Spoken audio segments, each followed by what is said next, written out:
Hi, this is Khushbu with another question of arithmetic progression. This is question number 10 from exercise 5.3, NCERT page number 130. Show that A1, A2, AN form an AP where AN is defined as 0. Okay, हमें एक series दी है, AN दिया हुआ है, AN दे दिया, nth term मतलब आपको दे दिया। अब हमें कहा गया कि हमें शो करना है A1, A2 जो टर्म्स हैं ये AP फॉर्म कर रहे हैं। सेकेंड हाफ में also find the sum of first 15 terms. First 15 terms का सम निकालना है, उसके लिए हमारे पास फर्स्ट टर्म होनी चाहिए, हमारे पास कॉमन डिफरेंस होना चाहिए, वो पहले हम फाइंड करेंगे इससे। तो सबसे पहले फॉर n इक्वल्स टू 1, तो n हमारा 1 होता है तो ये बनेगा हमारा a1 is equal to a1 की वैल्यू बनती है 3 प्लस 4 n की जगह 1। जहां जहां n आ रहा है वहां 1 पुट कर रहे हैं, तो ये बना 3 प्लस 4 इज इक्वल टू 7। तो ये आपके पास आ गया A1 is 7। Now same veg A2 हम निकालेंगे। A2 के केस में आप जहां जहां n है वहां 2 पुट करेंगे, so 3 plus 4 into 2, that means 3 plus 4 2 is 8, that means 11। तो आपके पास A2 आ गया यहाँ से 11। सेम वेज आप यहाँ से निकालेंगे A3 and A4। तो A3 निकालते हैं तो A3 is 3 plus 4 into 3, so 3 plus 4 3 is 12, so 12 plus 3 is 15, so ये आ गया आपके पास यहाँ से A3।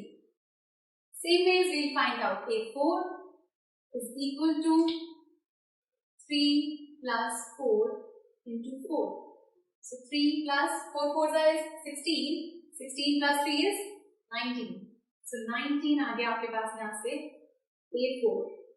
तो ये आपके पास वैल्यू आ गई A4 की इज 19।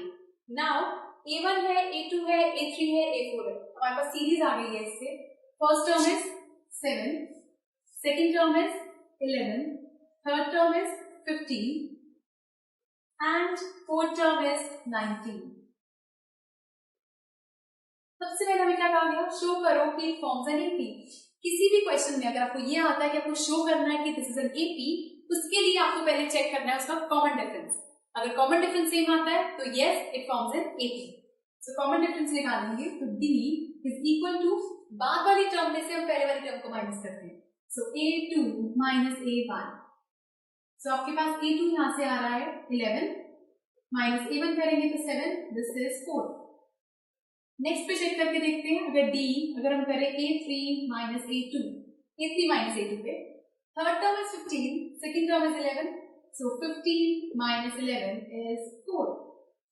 कॉमन डिफरेंस सेम है, एक और पे ट्राई करके देखते हैं, A4 minus A3, 19 minus 15, so ये भी आ गया 4। so since हमारा common difference is same, therefore it forms an AP। तो हम लिखेंगे as the common difference is same, hence it is an AP। हमने क्वेश्चन का फर्स्ट हाफ तो प्रूव कर दिया। सेकेंड हाफ में कह रहा है also find the sum of first 15 terms. First 15 terms का आपको सम फाइंड करना है।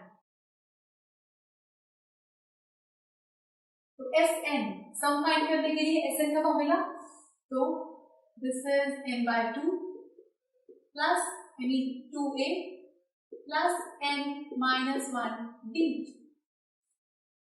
अब Sn का फॉर्मूला को पुट करने के लिए आपके पास n की वैल्यू आती है फर्स्ट 15 टर्म्स S15, जहां जहां n आएगा वहां पर आप पुट करेंगे 15, so is equal to 15 by 2 2a। a की वैल्यू हमारे पास यहाँ पर है, first term is 7 plus n की वैल्यू 15 माइनस 1, कॉमन डिफरेंस हमारे पास है 4, ब्रैकेट क्लोज। सारी वैल्यूज को हमने पुट कर दिया। तो यहाँ से S15 हमारे पास क्या आएगा, 15 by 2, 2 7 is 14 plus 15 minus 1 is 14 into 4, so S15 is equal to 15 by 2 into 14 plus 14 into 4 is 56, so 15 by 2 into 56 plus 14 is 70। इसको आप कट करेंगे 2 ones are 2 35s are. So S15, sum of first 15 terms 15 to 35 is 525. ये आपके पास आ गया first 15 terms का सम। तो सबसे पहले हमें शो करना था कि सीरीज एपी फॉर्म कर रहा है या नहीं। उसके लिए हम आपको दिखाना होता है कॉमन डिफरेंस सेम है तभी सीरीज एपी फॉर्म कर रही है, अदरवाइज नहीं। कॉमन डिफरेंस के लिए आपके पास सीरीज होनी चाहिए। उसके लिए आपने पहले टर्म्स के अंदर 1 2 3 4 पहले वैल्यूज पुट करे, टर्म्स निकाले, कॉमन डिफरेंस चेक किया, वो एपी फॉर्म कर रहा था, फिर आपने उससे फर्स्ट 15 टर्म्स का सम निकाला। So this was 10th question from exercise 5.3 of NCERT। कोई क्वेश्चन आपको समझ नहीं आ रहा है, please to write to us. जो स्पेस नीचे गिवन है उसमें लिखिए, and to watch the next video for some more questions. Good bye.